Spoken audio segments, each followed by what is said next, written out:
दोस्तों बहुत बार मेरे पास सवाल आता है आप लोगों का कि सर क्या बैंकिंग में अगर करियर शुरू करना है या करियर बनाना है तो उसके लिए बीकॉम या एमबीए करना जरूरी होता है। तो आज मैं इस सेशन में आपको यही बताऊंगा, तो सेशन में एंड तक बने रहिएगा। सबसे पहले तो मैं ये बताना चाहूंगा दोस्तों, अगर आप लोग सरकारी नौकरी की तैयारी कर रहे हैं और बहुत ज्यादा फोकस्ड है, आपको पता है कि हाँ सर आज नहीं तो कल, कुछ महीने बाद या एक साल बाद के अंदर अंदर हमारा ये जॉब जो है ये क्लियर हो जाएगा, हम गवर्नमेंट जॉब पा जाएंगे, तो मैं चाहूंगा आप ये वीडियो स्किप कर दीजिए। ये वीडियो आपके लिए बिल्कुल नहीं है। लेकिन अगर आप वहीं पे आप कहीं ना कहीं स्ट्रगलिंग कर रहे हैं, आप कंफ्यूज्ड हैं, आपको लगता है सर बहुत ज्यादा फाइनेंशियल प्रॉब्लम है, आपको लगता है सर मैं जॉब की प्रिपरेशन कर तो रहा हूं सरकारी, लेकिन मैं श्योर नहीं हूं, हो सकता है कि मैं शायद कुछ और कर लूं। अगर ऐसी सिचुएशन है, ऐसी कैटेगरी में आता है, तो ये वीडियो आपके लिए है, एंड तक जरूर देखिएगा। नमस्कार दोस्तों, मेरा नाम है अंकुर गोस्वामी और आप सबका स्वागत करता हूं इस सेशन में। आप लोग मुझे अलग अलग वीडियोस में, सेशंस में देखते होंगे और हर रोज हर संडे को मैं जॉब शो लेके जरूर आता हूं कुछ ना कुछ बेहतरीन अपॉर्चुनिटी के साथ।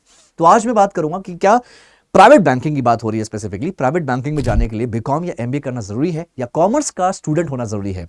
तो आंसर सबसे पहले है नो, नहीं, बिल्कुल भी ऐसा नहीं होता। ये सिर्फ हमारा माइंडसेट है या फिर हमें कह सकते हो लैक ऑफ अवेयरनेस है। सरकारी बैंक में जॉब करने के लिए आपको आईबीपीएस के पीओ क्लर्क होता है, एसबीआई के पीओ क्लर्क, आरआरबी के पीओ क्लर्क, ये एग्जाम्स क्लियर करने होते हैं, राइट।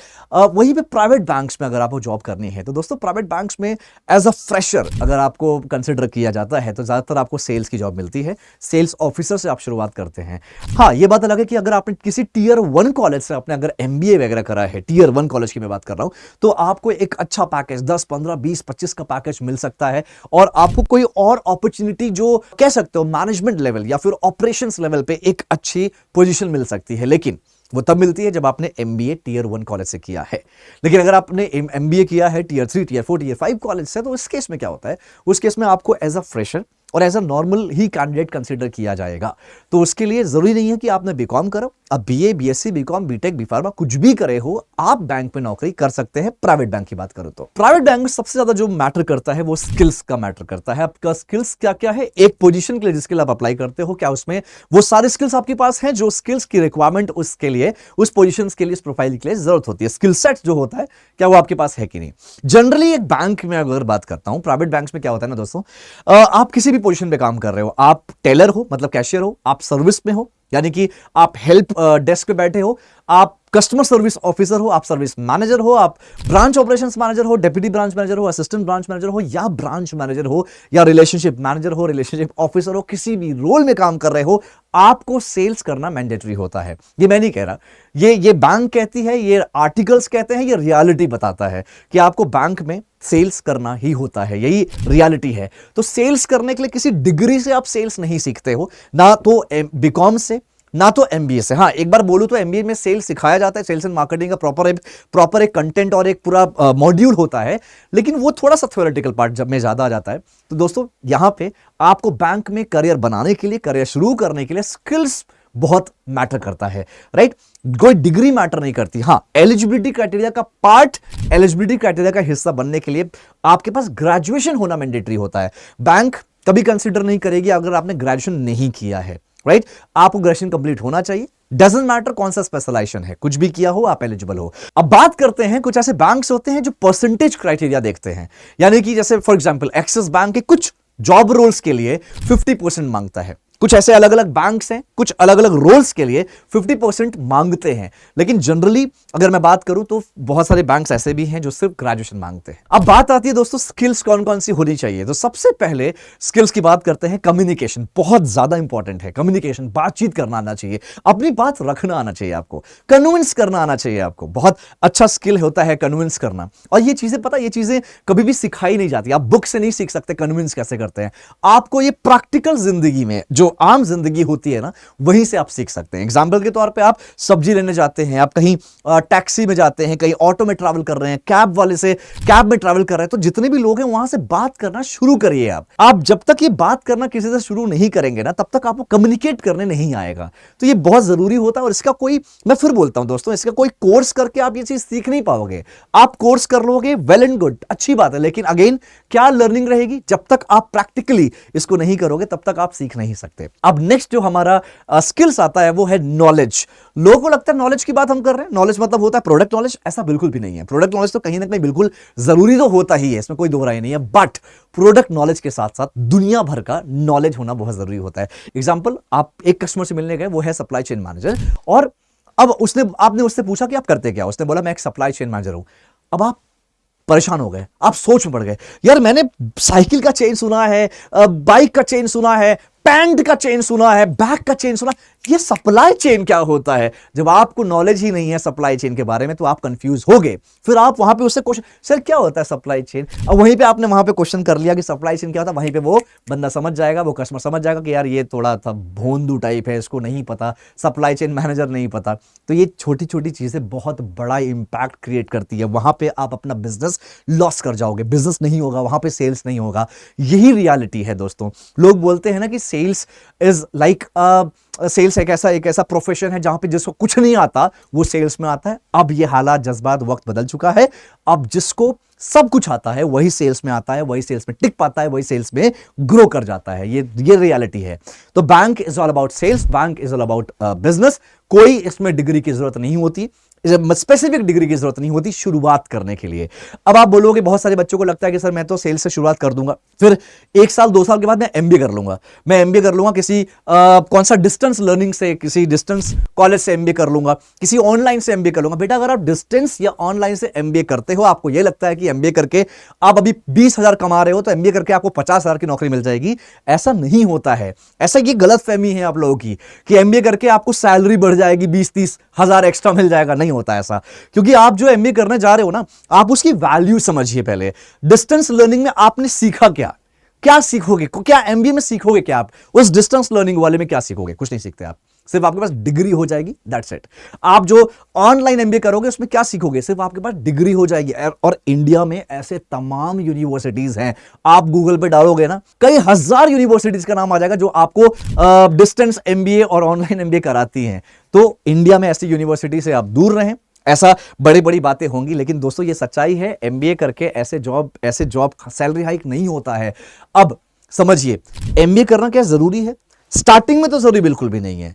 आप मिड मैनेजमेंट में हो कोई जरूरी नहीं है, लेकिन एक लेवल आता है, अगर मैं बोलूं आपको सी सूट रोल पे जाना है, आपको chief executive officer, chief financial officer या एक अच्छी मैनेजमेंट लेवल पे अगर आपको करना है काम, डिसीजन मेकिंग रोल पे काम करना है, तो उस केस में आप एमबीए कर सकते हैं। लेकिन डिस्टेंस लर्निंग, ऑनलाइन एमबीए, ये जो डिस्टेंस एमबीए और ऑनलाइन एमबीए होता है, इसकी वैल्यू नहीं होती है।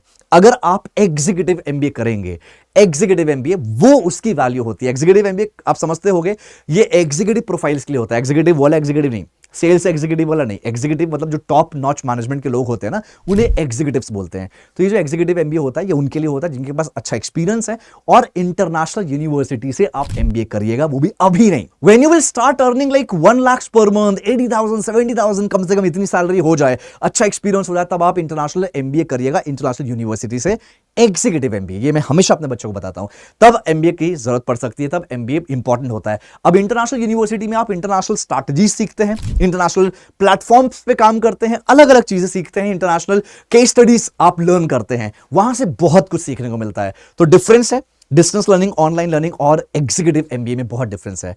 अब बात करते हैं दोस्तों स्किल्स की, हम बात कर रहे थे ना, यहां पे एक स्किल्स और मैटर करता है। बहुत सारे बच्चे जो बैंकिंग में जाना चाहते हैं वो शायद मुझसे अग्री ना करें, इंग्लिश। अब आप बोलोगे सर हिंदी वाले देश में हिंदी वाले कस्टमर से डील करना है, अब आप बोलते हो सर हिंदी में इंग्लिश कहां से आ गया? तो बच्चों एक रियलिटी समझना, इंग्लिश बहुत इंपॉर्टेंट होती है, इसमें कोई दो राय नहीं है। क्यों पता है? क्योंकि अगर आज आप किसी कस्टमर से मिलते हो, मान लीजिए कस्टमर आपका अच्छा प्रोफाइल है, एफ्लुएंट कस्टमर है, हाई प्रोफाइल कस्टमर है, तो आपको उसको कुछ मेल करना है, आप हिंदी में मेल करोगे, सर ये लीजिए आपका डॉक्यूमेंट्स, सारे डॉक्यूमेंट्स पढ़ लीजिएगा, ऐसे हिंदी में तो करोगे नहीं। ऑब्वियस सी बात है, आपको इंग्लिश में करना पड़ेगा। आप बोलोगे सर ये तो चैट जीपीटी में कर लूंगा, सर कोई दिक्कत नहीं, चैट जीपीटी से मैं ट्रांसलेट कर लूंगा, ठीक है, वेरी गुड। अब वही कस्टमर आपके पास आपसे मिलने आ गया, आपको कॉल कराया फिर, और ज्यादा जो बड़े कस्टमर्स होते हैं ना, हाई प्रोफाइल कस्टमर्स, वो प्रीफर करते हैं इंग्लिश में बात करना। तो आप क्या करोगे? उस समय भी चैट जीपीटी यूज करोगे? सर रुकिए मैं चैट जीपीटी से यूज करके बताता हूं कि इसका इंग्लिश में ट्रांसलेशन क्या होगा। आप ऐसे नहीं कर सकते, राइट? तो उसके लिए इंग्लिश कहीं ना कहीं सीखना होगा। मैंने 12 साल बैंक में काम किया है। मैंने देखा है दोस्तों कि इंग्लिश ना आने की वजह से बहुत सारे लोगों की जो प्रमोशंस होते हैं वो रुक जाते हैं, जो उनका ग्रोथ है रुक जाता है। आज नहीं, विश्वास मानिए, अभी एक ग्राउंड लेवल पे, एंट्री लेवल पे आपको इतना फर्क नहीं पड़ेगा इंग्लिश ना आने की वजह से, लेकिन आप एक जब मिड मैनेजमेंट पे पहुंचोगे ना, मिड मैनेजमेंट से सीनियर मैनेजमेंट पे पहुंचने के लिए इंग्लिश की रिक्वायरमेंट होती ही होती है। इंग्लिश जरूरी होता है, विश्वास मानिए। आप बैंकिंग के कस्टमर फेसिंग रोल में काम कर रहे हो तो यहां पे इंग्लिश आना मैंडेटरी होता है। सो आपने नोटिस किया होगा दोस्तों, जितने भी टॉप नॉच मैनेजमेंट के लोग होते हैं, टॉप बैंकर्स होते हैं, they are having great English communication. वो बहुत अच्छी इंग्लिश होती है, सीखना जरूरी है। नेक्स्ट जो हमारा स्किल्स इंपॉर्टेंट है ना, वो है आपका साइकोलॉजी बहुत स्ट्रांग होनी चाहिए। आपको माइंड रीडिंग करना आना चाहिए। अगर कोई इंसान आपसे 2-3 मिनट बात कर रहा है, 3 मिनट मान लीजिए अगर बात कर रहा है, आपको यह समझ में आ जाना चाहिए 3 मिनट में कि यार इसको चौथा मिनट देना है या नहीं देना। तो ये सारी चीजें मैटर करती है बहुत ज्यादा। ठीक है दोस्तों, तो आपने ये जो बैंकिंग को करियर को लेके जो भी कंफ्यूजन है ना, अपने कंफ्यूजन को दूर निकाल दीजिए, पूरा दूर कर दीजिए। कोई कंफ्यूजन होना नहीं चाहिए। प्राइवेट बैंक में काम करना है तो सेल्स करना पड़ेगा। नहीं आप सेल्स कर सकते तो प्राइवेट बैंक में मत आइए, आप किसी और इंडस्ट्री में चले जाइए। राइट, प्राइवेट बैंक में रहना है तो टारगेट्स होते हैं, बेशक होते हैं, चाहे आप किसी भी प्रोफाइल में काम कर रहे हो। सेल्स करना है, प्रेशर होता है, लेकिन प्रेशर मैनेजमेंट करना आना चाहिए। प्रेशर मैनेज हो जाता है यार, अगर, क्योंकि आप जब टारगेट्स आपको दिया जाता है, समझना गाइस, बहुत कंफ्यूजन होता है। आपको टारगेट्स दिया गया, अब आप उस टारगेट्स को क्या रैंडमली टारगेट पूरा कर रहे हो? आज टारगेट दिया, आज उठे, ऐसे घूमते घूमते कहीं चले गए, 2-4 कॉल कर लिया, लोगों से मिल लिया, काम खत्म, ऐसे नहीं होता। अगर आपको टारगेट दिया गया है तो कुछ पैरामीटर्स होते हैं, वो पैरामीटर्स में आपको इवैल्यूएट किया जाएगा। बैंक उन पैरामीटर्स में आपको देखेगा, नंबर 1 कि आपकी स्ट्रैटेजी क्या है, नंबर 2 आप कितना एफर्ट्स दे रहे हो उस टारगेट को पूरा करने के लिए, आपके अप्रोच कैसे हैं, आपका स्टाइल कैसा है, राइट, आपको नॉलेज कितना ज्यादा है उस पर्टिकुलर टारगेट को पूरा करने के लिए, अपने बैंकिंग प्रोडक्ट को पूरा करने के लिए। तो ये 5 पैरामीटर्स बहुत ज्यादा इंपॉर्टेंट रोल प्ले करते हैं आपके टारगेट्स में। और अगर मान लीजिए क्वेश्चन उठता है ना, सर टारगेट नहीं हुआ तो क्या होगा? कंपनी निकाल देगी, बैंक निकाल देगी, बैंक सैलरी नहीं देगी। ऐसा नहीं होता दोस्तों। आप चिंदी कंपनी में जॉब नहीं कर रहे हो, आप चिंदी कंपनी में जॉब नहीं कर रहे हो, आप एक बड़े बैंक में नौकरी करते हो। अगर किसी बैंक में काम किया है तो, काम कर रहे हो तो, या काम करना चाहते हो तो, बैंक में क्या होता है, आपको टारगेट्स नहीं हुए तो आपको पैसा, सैलरी तो ऑब्वियसली पूरी आती है और आपको निकालते भी नहीं है।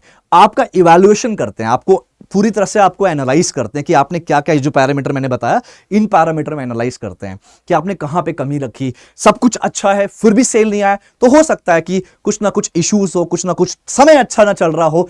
लेकिन समझने वाले समझते हैं, लेकिन कहीं कहीं मैं मानता हूं कोई भी दुनिया का कोई भी बैंक, दुनिया की कोई कंपनी खराब नहीं होती है। खराब कौन होता है? कभी कभी ऐसा होता है कि खराब शायद आपके मैनेजर, आपके बॉस हो सकते हैं। मेरे वर्डिंग्स पे ध्यान दीजिएगा, हो सकते हैं। राइट, तो दोस्तों किसी का भी ना आपसे कोई जाति दुश्मनी नहीं है जो आप पे प्रेशर, बेवजह प्रेशर डालेगा। नहीं, उसके ऊपर भी प्रेशर है, उसके ऊपर भी प्रेशर है। प्रेशर का एक चेन बना हुआ है।